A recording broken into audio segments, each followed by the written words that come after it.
नमस्कार दोस्तों, आज की कहानी का शीर्षक है दिवाली पर लक्ष्मी गणेश जी का पूजन क्यों किया जाता है।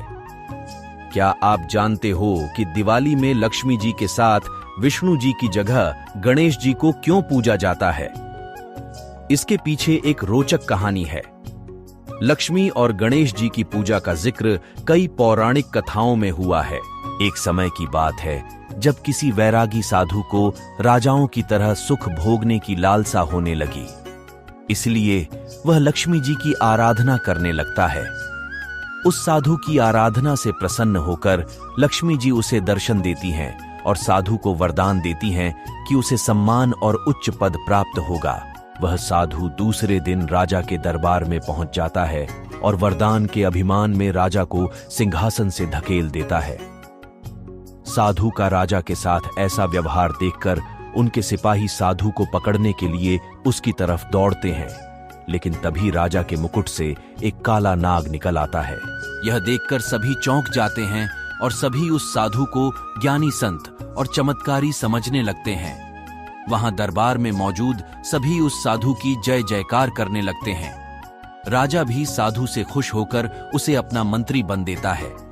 साधु के मंत्री बनने पर राजा उसे निवास के लिए एक महल देता है, जहां वह शान के साथ रहने लगता है।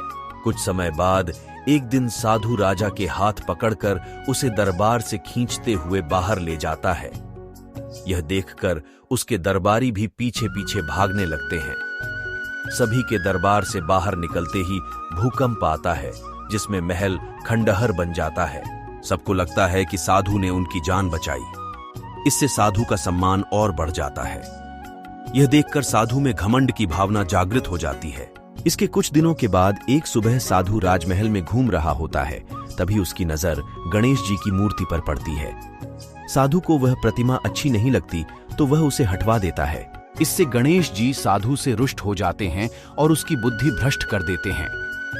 इस कारण वह हर काम उल्टा पुल्टा करने लगता है। इससे राजा साधु से क्रोधित होकर उसे कैद खाने में डलवा देता है। साधु कैद खाने में ही फिर से लक्ष्मी जी की पूजा आराधना करने लगता है। कुछ समय बाद लक्ष्मी जी साधु को दर्शन देती हैं और कहती हैं कि तुमने गणेश जी को रुष्ट किया है, इसलिए तुम्हें गणेश जी की पूजा कर उन्हें प्रसन्न करना होगा।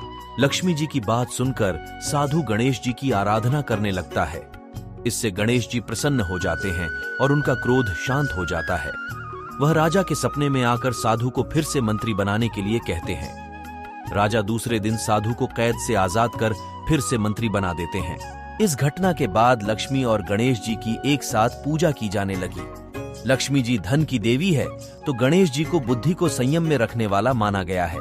वैसे कहा भी गया है कि एक संपन्न जीवन के लिए धन और बुद्धि दोनों जरूरी होते हैं, इसलिए लक्ष्मी जी और गणेश जी की पूजा साथ में की जाती है। कहानी से सीख। इस कहानी से यह सीख मिलती है कि हमें अहंकार नहीं करना चाहिए, क्योंकि अहंकार के कारण जो हमारे पास है वो भी हमसे छिन सकता है।